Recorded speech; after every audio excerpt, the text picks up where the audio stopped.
G welcome back from the break. اس وقت جو ہمارے ساتھ موجود ہیں وہ he'll go right to the bone marrow, right to the bone جسے کہتے ہیں. اور وہ بون کے فیکٹرز میں اس لیے کہہ رہا ہوں کیونکہ ہمارے ساتھ ایک آرتھوپیڈک سرجن ہے جو کہ ایک اسپائنل سرجری بھی کرتے ہیں. ڈاکٹر غلام عباس صاحب ہمارے ساتھ موجود ہیں. السلام علیکم ڈاکٹر صاحب. السلام علیکم. کیسے آپ؟ خیریت سے؟ ڈاکٹر صاحب ہمارے لوگوں میں بہت سارے بون ریلیٹڈ ایشوز آتے ہیں and they are very popular ones, اور پھر چند بڑی ریئر کائنڈز ہوتی ہیں. سب سے پہلے جب بھی کوئی بون کا فیکٹر آتا ہے ہمیشہ لوگ کہتے ہیں ہڈی ٹوٹ گئی. تو I think that's a first most common thing.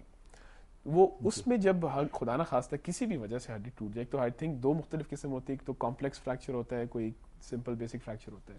تو اس کو ہم کس طرح امیڈیٹلی ڈیل کریں جیسے فرسٹ ایڈ, اور پھر آگے کیا اس کا طریقہ ہے؟ جی سب سے پہلے تو یہ بتانا ہے کہ جو ہڈی کا ٹوٹنا ہے اس کو آف کورس کوئی بھی لائٹلی نہیں لیا جاتا, لیکن اب لوگوں کو میسج دینا کہ اس کو شروع سے ہی from the first instance scientifically treat کرنا. دوسرا ہمارا اور بھی بڑے ایسپیکٹ رہتے ہیں, اور کلچرلی تو بہت سارے پہلوانوں والا کانسیپٹ آ جاتا ہے. اب وہ کافی لوگوں نے, پڑھے لکھے لوگوں نے سے میری جب بات ہوئی تو ان کا بھی فیتھ بنا ہے اس کے اوپر. جی فیتھ ایسے بنانا کہ کوائٹ سم ٹائم بیک کوئی ایسی فیسلٹی موجود نہیں تھی کہ لوگ جا کے ایمرجنسیز میں ڈائریکٹلی ٹریٹمنٹ کروا سکیں, اور آف کورس ایجوکیشن نہیں تھی. اس کے لحاظ سے لوگوں نے پہلوانوں کے پاس ہی جانا تھا. لیکن اس کے ساتھ اتنا غلط وہ ٹرینڈ ہو چکا ہے کہ وی ایٹ دی ریسیونگ اینڈ, کہ جب ہم کلینک میں بیٹھے ہیں پیشنٹ دیکھ رہے ہیں تو روزانہ ایک دو ایسی کمپلیکیشن ہم دیکھتے ہیں جو کہ started from a very very simple fracture. Even ایسا کہ ایک ہیئر لائن کریک تھا جسے کچھ بھی نہ کرتے تو وہ خود ہی ٹھیک ہو جاتا. اس کو جا کے جب پہلوان نے باندھا ہے زور سے پٹیوں کے ساتھ, تو اس کے ساتھ کہتے ہیں اس کو اسکیمک نیکروسس, کہ جب وہ ٹائٹلی اس کو باندھ دیتے ہیں تو یہاں سے آگے سرکولیشن جاتی نہیں, بلڈ جاتا نہیں ہے, دی لمب گوز ڈیڈ. اب اس کے ساتھ کانٹریکچرز بنتے ہیں, لمب ڈس فنکشنل ہو جاتا ہے, کام نہیں کرتا. اس کو اب ٹھیک کرنا اٹ از امپاسبل. اور روزانہ ہم یہ فیس کرتے ہیں, روزانہ ایسا پیرنٹس لے کے آئیں گے بچے کو کہ ڈاکٹر صاحب ہوں کچھ کرو, you can not do any thing, sorry. اب اس کی جو ایگزیکٹلی اس کو کمپلیکیشنز کو انڈو کرنے میں شاید کوئی کانٹریکچر ریلیز کریں, لیکن یہ لمب اب کبھی نارمل نہیں ہوگا. اسٹیرائڈز کا جب نام آتا ہے اس کو یا تو کیور ریمیڈی کے طور پہ دیکھا جاتا ہے یا بالکل سب ڈر جاتے ہیں اسٹیرائڈ سے. جی بالکل. یہ اس کو ذرا کلیریفائی کریں گے کہ کس حد تک کون سی چیز صحیح ہے؟ دیکھیں اسٹیرائڈز تین قسم کے میں کہوں گا لوگوں کی عام فہم سمجھنے کے لیے. لیکن لائف سیونگ اسٹیرائڈز ہیں جو ایمرجنسی میں سالومیڈرول, سالوکارٹف وغیرہ یوز کیے جاتے ہیں. پیشنٹ کو انڈر شاک اور سم تھنگ لائک دیٹ وہ یوز کیے جاتے ہیں. دے لائف سیونگ ڈرگز, ایبسولوٹلی کوئی ریپلیسمنٹ ان کی نہیں ہے. ٹھیک ہے. دوسرے نمبر پہ آتے ہیں سسٹمک اسٹیرائڈز جو کہ ڈیلی یوز میں آتے ہیں in the form of tablets اور injections, prednisolone and things like that. میں جنرلائزڈلی اسے کلاسیفائی کر رہا ہوں. یہ وہ ہیں کہ کچھ سچویشن میں لائک ایزتما میں اور سرٹن ادر کنڈیشنز, وہاں پہ ان کا یوز مسٹ ہوتا ہے. اور اگر پراپرلی ڈائگنوزڈ پیشنٹ ہوئے اور پراپر ایک اوتھینٹک کنسلٹنٹ یوز کر رہا ہے انڈر سپرویژن, پیشنٹ سپروائزڈ ہے, آبزروڈ ہے, ساتھ ساتھ میں اس کے بلڈ ٹیسٹ جو کروانے ہیں وہ ہوتے رہتے ہیں ساتھ ساتھ میں to check the systems of the patient, تو بڑا سیف ہے, دیٹس اوکے. اور نارملی یہ کیا جاتا ہے کہ اسٹیرائڈز دے کے پھر آہستہ آہستہ سے ٹیپر آف کر دیے جاتے ہیں, اور period of time taper of کر کے لائک پہلے اگر 6 ٹیبلٹس مل رہی ہیں 2 ہفتوں بعد 4 کر دیں, پھر 3 2, اس کا کال ٹیپرنگ آف. ٹھیک ہے. اس کے ساتھ سسٹم ڈسٹرب نہیں ہوتا, within a limited period of time ان کو ختم کر دیتا ہے, دیٹس فائن. ٹھیک ہے. تیسرا جو ہے نا وہ ہے کہ جو ہیں ڈیپو اسٹیرائڈز کہلاتے ہیں. ڈیپو مینس کہ ایک جگہ پہ آپ نے ڈیپو کریٹ کرنا ہے, ڈپازٹ. ڈیپو مینس کہ آپ نے ایک ذخیرہ کر دیا ایک جگہ پہ. وہ یوز ہوتی ہیں جیسے آرتھوپیڈکس میں, جیسے ٹینس ایلبو ہے, فروزن شولڈر ہے, بیک آف دی نیک میں نوٹس بن جاتی ہیں, ان کو ڈیزالو کرنے کے لیے. ٹھیک ہے. اس طرح کی اور کنڈیشنز بھی ہیں. بڑی بے چینی سے ہمارے کالر ہمارا انتظار کر رہے ہیں, ان سے بات کرتے ہیں. السلام علیکم. وعلیکم السلام, کیسے ہیں سر آپ؟ میں خیریت سے, آپ سنیں. اللہ کا شکر. کامران بات کر رہا ہوں کراچی سے. میں ڈاکٹر صاحب سے ایک سوال پوچھنا چاہوں گا. جی جی بالکل کامران صاحب پوچھیں.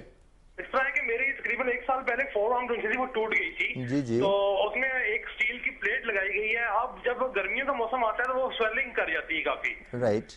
تو اب وہ اس کا میں کیا ٹریٹمنٹ کیا جائے, کیا کیا, اور اس کا کیا حل کیا ہے اس کا. اور ایک اور چیز پوچھنا چاہوں گا کہ انسانی جسم میں جو ہڈیاں ہیں یہ ان کا لائف ٹائم کس طرح گزرتا ہے, کیا یہ ہڈیاں چینج ہوتی رہتی ہیں یا پرانی ہو جاتی ہیں؟ ٹھیک ہے, ڈاکٹر صاحب سے جواب سنتے ہیں. کامران صاحب کل کے آپ کی جو ایسٹرولوجی کے سوال سے اگر میں ریفرنس کیا جاؤں تو حل اور عمر دونوں کا جواب یہی ہوتا ہے کہ شادی آپ کر لیں گے تو آپ کو دونوں کا جواب جلد مل جائے گا. لیکن ڈاکٹر صاحب واقعی موسم کی مناسبت سے ان کی بات صحیح ہے. میرا خود ایک جو فریکچر وہ سردیوں میں بازو کا درد ہوتی ہے اور پھر چند جن کی پلیٹس لگی ہوتی ہیں وہ گرمیوں میں سویلنگ ہوتی ہے. یہ کیا طریقہ اور اس کے میجرز کیا ہیں؟ جی اس کے دو آسپیکٹس ہیں. ایک تو یہ کہ اٹ از جب ایک جگہ پہ امپلانٹ موجود ہے it is kind of a foreign body, لیکن جو امپلانٹ سے میجورٹی اتنے اعلیٰ کوالٹی کے اسٹیل سے اور میٹل سے بنے ہوتے ہیں کہ دے آر انرٹ, ان کو پرابلمس کریٹ نہیں کرنی چاہیے.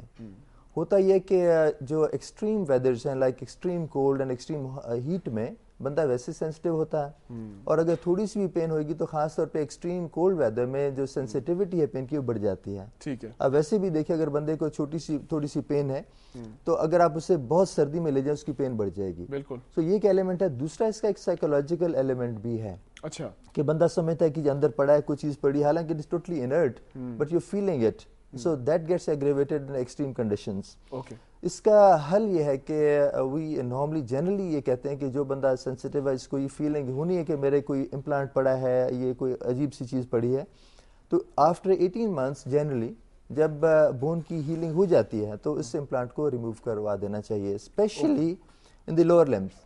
اچھا. ٹانگ میں اگر وجہ یہ ہے کہ the upper limb is a non weight bearing limb, اس پہ وزن نہیں ڈلنا, اس پہ امپلانٹ کے ٹوٹنے کا دوبارہ اس پہ وزن ڈلنے کا فٹیگ فیلر کے چانسز بہت کم ہیں. ٹھیک ہے. لیکن لوور لمب جو ٹانگ ہے اس ویٹ بیئرنگ, اس کے اس نے لگنا بھی ہے, اس نے ادھر ادھر ایکسٹینڈ خدا نخواستہ چھوٹا موٹا, اگر اس کے دوران امپلانٹ ٹوٹ گیا یا بعد میں اس کا ویئر ہو گیا, اس کی کہ انفیکشن ہو جاتی ہے تو 18 مہینے کے بعد اسے نکالنا مشکل ہو جاتا ہے. بالکل. آہستہ آہستہ سے بون اوور گرو کرنا شروع کر دی, becomes a part of the bone. ٹھیک. لیکن ہمارے ساتھ ایک کالر موجود ہے, بے چینی سے انتظار کریں, ان سے بات کرتے ہیں. السلام علیکم.